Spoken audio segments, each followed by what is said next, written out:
Hello, everyone, and welcome back to another episode of Business Builders. Today, I'm joined with my virtual guest, Tim Pabich from Magnitech, who he is the CEO.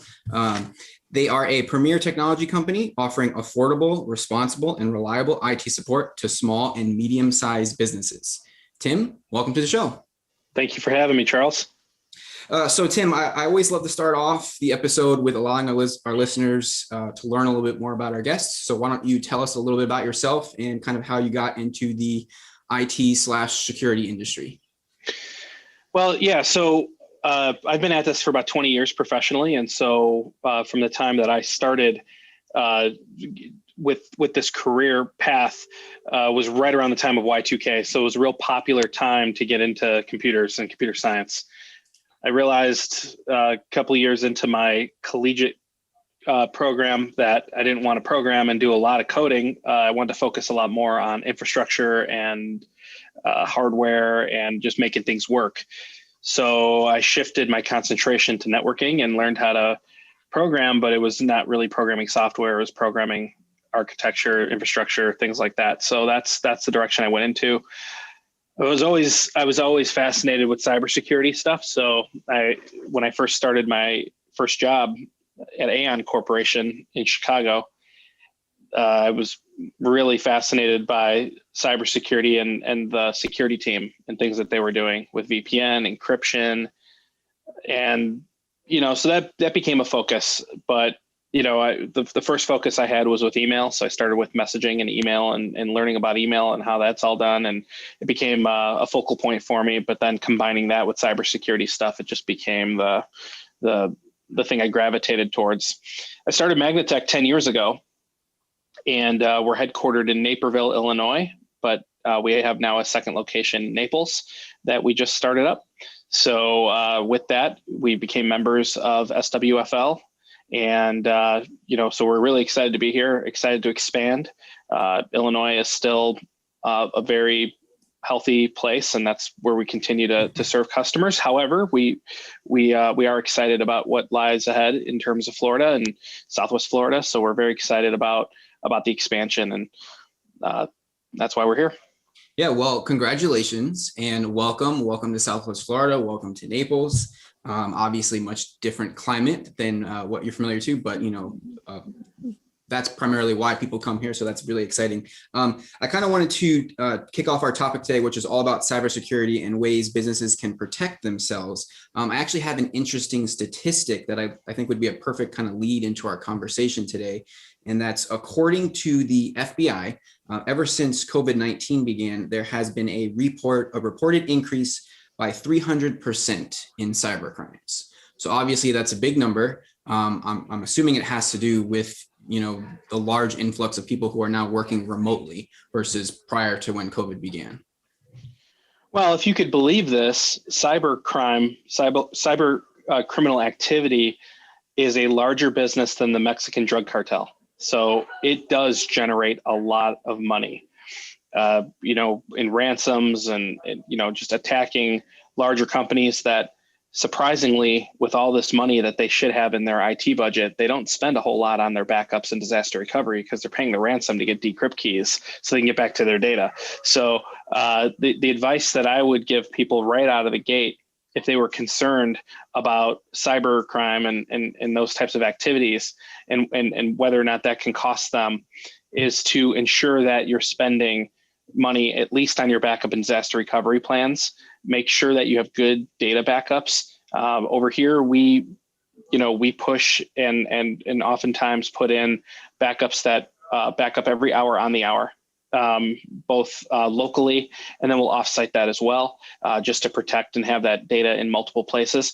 I'm sure in Florida that is a major concern, given that you're prone to this little thing called hurricanes, that we want to make sure that we're offsiting our data somewhere else and making sure that it's protected in the event that we have to spin up and operate remotely. We can, but I would never pay the ransom. As long as you have good backups of your data and you were to be unfortunate to click on something that encrypts your data and what they call crypto, we're going to go ahead and recover that from backup.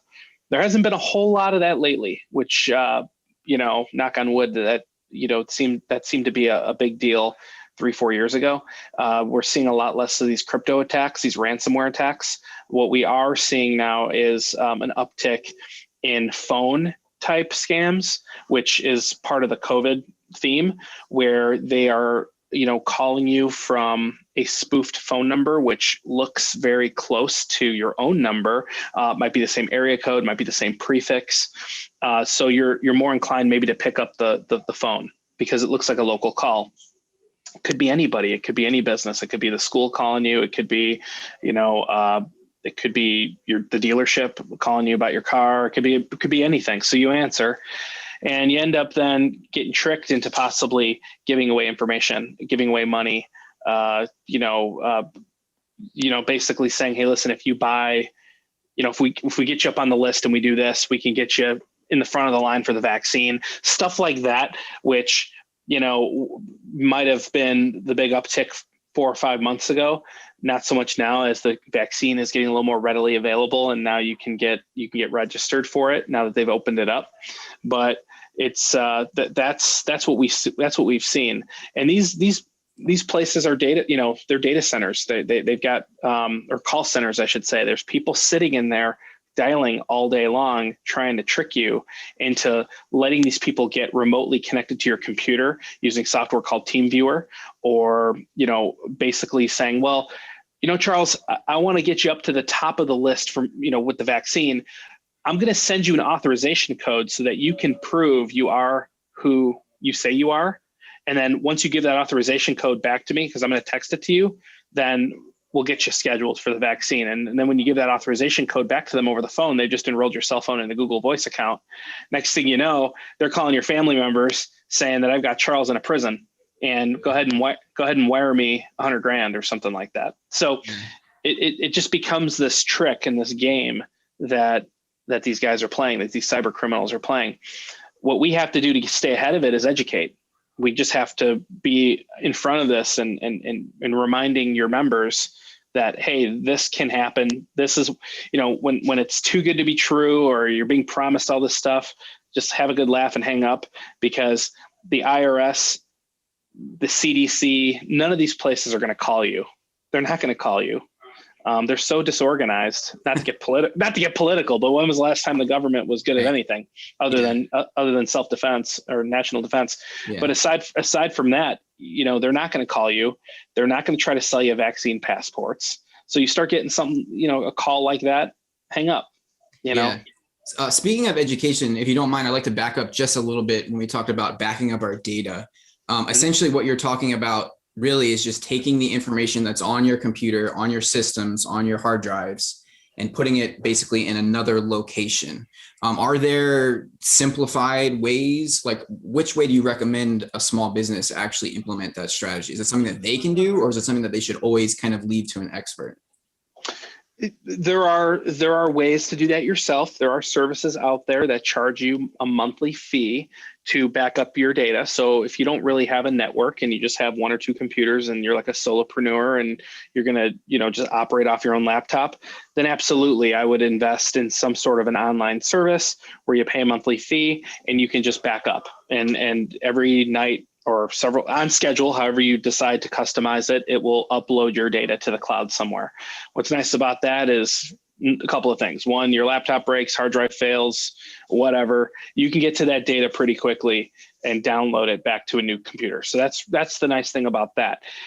For more complicated setups, you're a business of multiple people and you've got a network and you've got a server or you've got some sort of setup, that would be where I would go to the IT company, whoever you're contracted with, whether it's us or anybody else that you might be working with, and just say, hey, listen, I'm interested in doing something like this.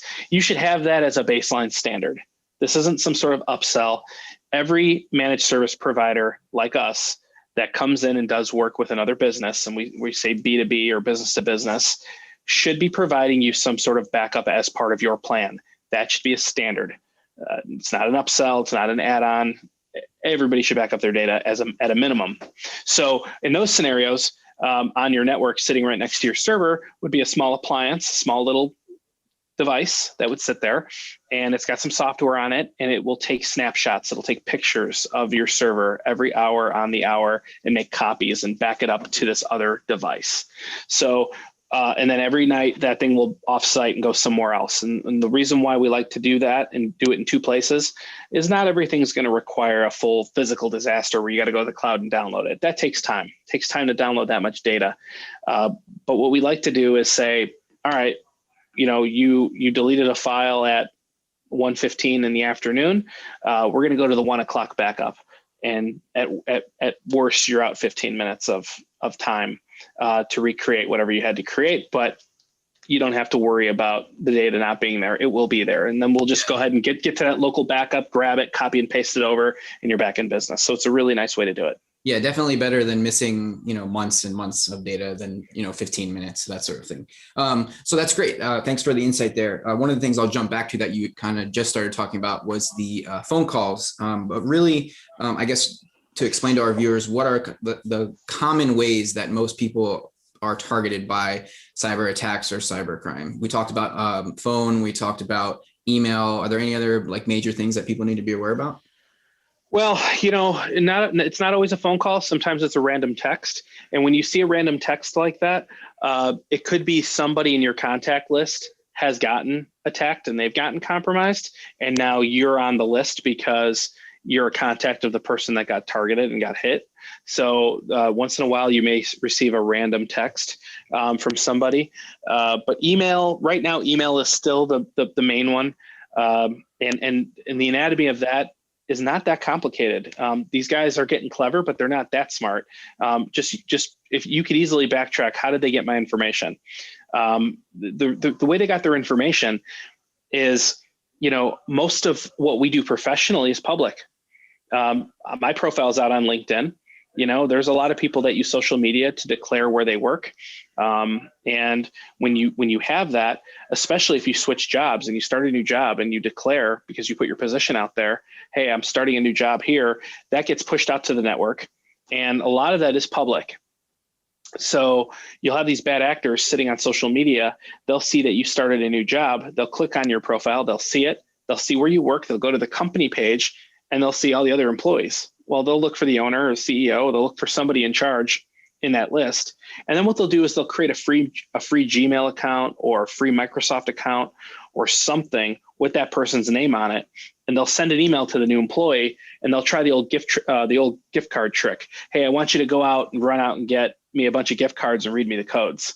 Yeah. Well, most new employees that start working anywhere, they are as conforming as possible. They're gonna try to please the boss. They're gonna get up and go, oh, I'm gonna run out and get it. And they don't even think about it. Right. Like, why would they ask me to do this? On my second day, that's kind of weird, right? Yeah. So I like to tell people that, try to be less trusting on email. Go ahead and verify. Pick up a phone and call. The old school methods still work. Get up and walk over and say, hey, I got this weird email from you. Did you send it? But part of the education and part of the things we teach here at Magnitech is we teach your staff how to identify when it looks bogus or when it's not real. Sometimes they are real, and that could be due to the fact that the owner, CEO may have been compromised. So then we talk about other things like multi-factor authentication, other ways you could tighten up your email so that it is you getting into your email, not some other bad actor. So there are a lot of things we've seen, and we train on these things all the time. And we teach everybody, we teach all these companies what to look out for and how to best mitigate. Yeah, I actually have another interesting statistic. According to cybersecurity.com, they say that 95% of all cybersecurity breaches are due to a human error. So obviously, 9 out of 10, 9.5 out of 10 of every scenario is a person just seeing something that they think is real, clicking on it or acting upon it. So going back to talking about email, are there any really specific things that you see a lot that might be a great takeaway of always check the from address, or, oftentimes, a lot of people get these throughout the day and they'll see well, there's a lot of words spelled wrong. So obviously this doesn't seem like this came from, right, a person. Yep, that's part of the education, right? Looking at the grammar, looking at how it was written. The other key thing that we do is we make sure that we flag and put a lot of headers in emails so that when they're coming from outside the organization, that there's a flag that says, hey, this email was generated from outside the network, and think twice about opening and clicking and doing those types of things. So that's a very free thing that you can do if you've got Microsoft 365 or G Suite. Those are simple things that can be installed so that if an email is coming from outside, there's a declaration at the top of the email before you even get to the body saying so. So, in the case that I just mentioned before about the gift cards, if I'm really the one sending the email to that new employee, why is it coming from outside the network? Doesn't make sense, right? That's a good point. Yeah, so that's something we have to watch out for. But there are several other things that we may teach and talk about. But most of it is education. It's just letting people know over and over and over again, and showing examples, highlighting certain things in the front field. Anytime that we get a ticket, and there's probably not a week that goes by that we don't get some sort of ticket from one of our clients that says, hey, is this real?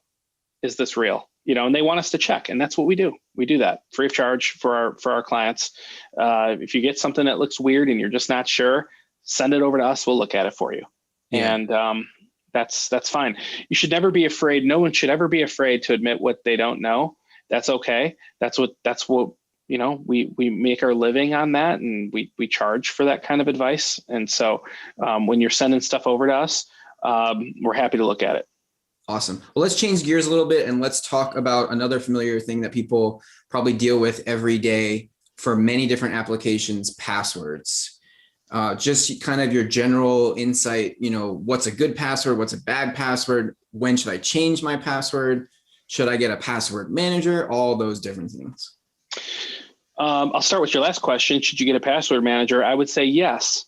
I would highly recommend that you get a password manager, and they're very easy to use. They have browser plugins, so they could be attached right to your web browser, which makes it very easy, so that when it's configured properly and you're going to a website that requires a password, oftentimes your username and password is pre-filled in for you, which makes it really, really nice.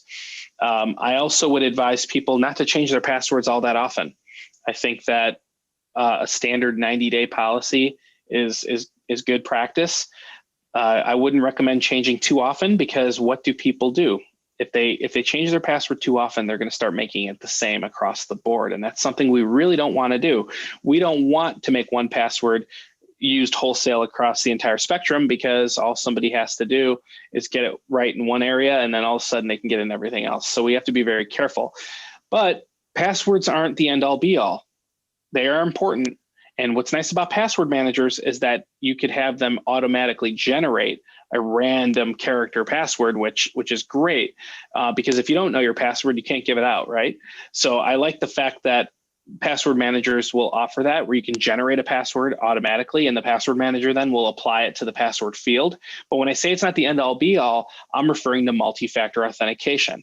Also very important, highly recommended for everything you do, not just in business, but your personal stuff, your LinkedIn account, your Facebook account, your Netflix account, Amazon Prime, anything that has a credit card on it. Go ahead and activate multi-factor authentication. These applications that are on your phone are free to download. You could download the Microsoft Authenticator app, the Google Authenticator app, any authenticator. If you find it, they are free to download. And then when you activate that on the service, it brings up a QR code on your computer screen. You just hold your phone up. It will enroll that account into the authenticator. And then every 30 seconds, the code will change. You'll see a 6 to 8 character code that will continue to roll and change every 30 seconds. I like to call it it's a secure token. Most people don't understand what secure token means, but the best example or analogy I can give you to explain it to the layman, think of it like a second deadbolt on your door, where you have a special key that only works once. So you open your house with your normal key, that's your password. And then, of course, you are the username. You're the user. Okay. You open the deadbolt with your key. That's your password.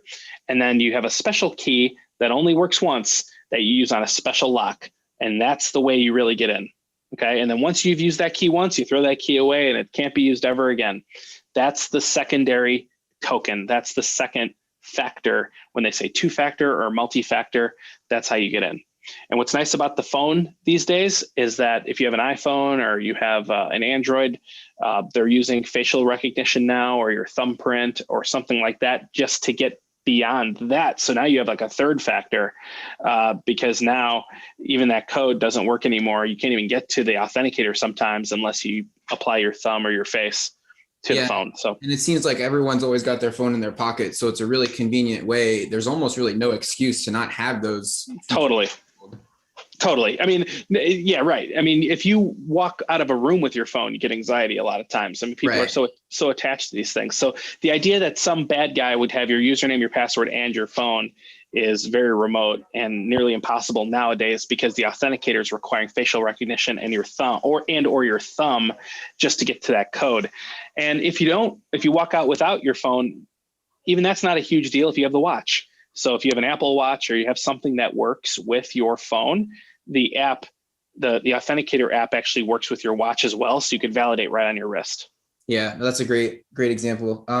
Let's switch gears again. Let's talk a little bit about where someone might be out in the public using another businesses or another public Wi-Fi. Obviously, people always hear, don't use public Wi-Fis. Make sure you stay away from that stuff. Kind of talk a little bit about that. Well, yeah, it's gotten to the point where public Wi-Fi's block VPN traffic now. Not always. The VPN traffic has gotten better now, where they use SSL, or Secure Socket Layer, which is HTTPS. So nowadays you can get to VPN right through a web browser, or through the software that's designed to go through that protocol. I would be less concerned about it now that VPN has gotten more secure with SSL and with secure certificates.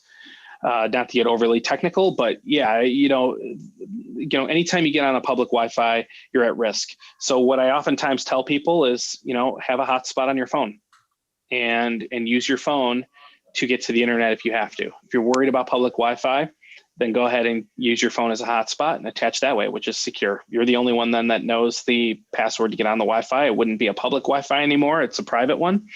And so that would be a good way to get around it if you're concerned about private Wi-Fi, but I'm less concerned with that as a whole, as I would say, be more concerned about getting phished and giving away information.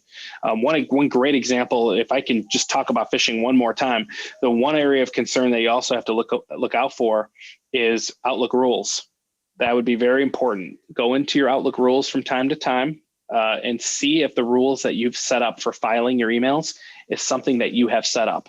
If you find anything in there that's funny, where like there's rules in there targeting certain keywords like payment, ACH, wire, things like that, check that out, because a lot of times what bad guys will do if they get access to your Outlook is they'll create these rules to hide certain emails from your banker, from your CPA, and put them somewhere else, because then they'll be having some sort of sidebar conversation with those people, ordering instructions to possibly move your money around. So you have to watch out for stuff like that. We've seen an example where we had a client where the one of the employees didn't get paid for an entire month because someone got access to their email and ended up sending emails to the payroll administrator saying, send all my direct deposit or all my direct deposits to this new bank account. Here's the routing and here's the bank account. The payroll administrator trusted the email without any kind of formalized verification or form that needed to be signed, and they went ahead and changed it. This guy realized a month later he hadn't gotten paid. Wow. Okay. So, and this attack happened so long ago, before multi-factor became a big thing. So as soon as we were able to apply multi-factor authentication to their Exchange environment, we did, and locked it down so that this kind of thing can't happen. But I would always encourage people, if you don't have multi-factor enabled on your business email, check your rules from time to time and make sure the rules that are in your Outlook are rules that you set up. And I also assume, if you don't use Outlook, these other email programs have the same type of settings and rules that you can check into as well. That's correct. Awesome. Let's jump back to one of the statistics we talk about of, the increase in cyber crimes during the pandemic. I would assume a lot of more people are working mobile, working from home now than they were in the past. So more people are probably using their personal computers now than their company computers. So talk a little bit about that and ways that people can, whether it's software or different techniques people can use to better enhance their own personal computers for these threats. Well, you want to make sure that this is a touchy area, because anytime you're dealing with bring your own device, you have to assume the risks as a business. So you have to be very, very careful that, if you're having your employees work from home, then you need to make sure that they are getting protected by the same policies and standards that your business machines are getting. So I try not to advise any businesses that are having people work from home, allowing people to use their own personal device, because the standards are out the window at that point, and you don't know what you're getting. You don't know, what might be on those hard drives, what might be happening. So there might have been a pre-existing condition, if you know what I mean, that, now you've exposed your business to. If you're going to send people remote, my advice would be to give them some sort of device. But if I can offer any kind of advice to the personal user, I would say, make sure that you've got what they call a next gen antivirus solution. Okay. And you can get that from anywhere. You can get it from Best Buy, you can get it online. We use a product called WebRoot, which we like. And when I say it's next gen, that means artificial intelligence. It learns. So it knows after it's seen something before that it's going to trust it the next time, stuff like that. So my advice would be to go ahead and invest in some sort of good software like that. Make sure that your system's cleaned, that it gets checked on by a professional from time to time, just so that there's nothing rogue sitting out there that could damage you later. But to my business people, to anybody in business that might be listening to this, I would not advise your employees to use their personal devices, because that could put your business at risk. Yeah, no, that's great advice. And I mean, it makes sense. You have no idea what might be on their computers prior to them actually starting to work from home. So the last thing that I think we should touch on really is to kind of recap everything and kind of put it in a bigger picture for people to understand why all of this cybercrime is happening, right? So obviously as a business, there's the more obvious, financial data and things like that. But I think the more and more we move to this technological social media age of like big data being a thing. So obviously, if you're a company and you have information on your clients, obviously all of this information stored becomes very valuable. So, yeah. I mean, is that really the shift in trend of like people are just trying to get this data and it's an easy way to get it? Or, are you seeing more of the traditional, like, hey, we're just trying to steal financial information? Mostly it's financial information, but it depends what business you're in. If you're HIPAA compliant, or you're in something that involves HIPAA, whether it's medical or dental or vision or something like that, or you're a chiropractor, you've got information out there that has social security numbers, medical history, things like that. Hopefully those are in good systems. Your patient tracking software is up to date and it's secure and it's it's patched, and that there's the right security measures to get into that system, but that we're also not handling data in a irresponsible way. You're scanning information into the network and you're attaching it to the client files that that you've got a good system in place that protects your server and things like that. So yeah, not only are we worried about fraud as it pertains to like payment and sending things to bad bank accounts and things like that, but also making sure that we're protecting our clients' information as well, because it's extremely important. If our clients' information got out, our reputation is shot. Right. It's not just about the money, it's about the reputation. And once you lose your reputation, especially with mishandling customer information, you're done. So it's a big problem that we need to take seriously, and making sure that we are taking every active measure possible within reason, within financial reason, to make sure that we're protecting our customers' information. One thing that people think that a lot of the software and techniques and things that we do is extremely expensive. It's not. Surprisingly, it's more affordable than you might think, and it could be the difference between losing your business and not. So on that note, Tim, is there any other big key takeaways that you want to leave our listeners with? The biggest key to action or call to action here is just making sure you're educating yourself, educating your staff. That's something that we do really well over here. So we would be more than happy to consult and see what you have and see what might fit. But the biggest thing is education. We do a lot of webinars, a lot of education, a lot of consulting, a lot of coaching on these things. The technology side of it is the technology side of it. We can do that very, very well. But at the end of the day, we want to make sure that we're providing good advice to our clients. And if there's something you're not sure of, you have to pick up a phone and you have to ask the professionals. And that's what we do. So with that being said, how can our listeners, how can anyone out there who's viewing this episode learn more about, who you guys and what you do? So yeah, we're in the business directory at SWFL. So we're there. So you can look up Magnitech under IT companies. We're right there. That's one way to catch us. Another way is to go to magnitech.com. That's www.magnitech.com. And you can get to us that way. I'm also available. I'm out there as well in the directory. So you can reach out to me personally. You can catch me on LinkedIn. I'm the only Tim Pabich around. So if you search for me there, please hit me up and I'll connect with you. And you're welcome to ask me any questions you might have. But our company is very accessible right through the directory of the chamber.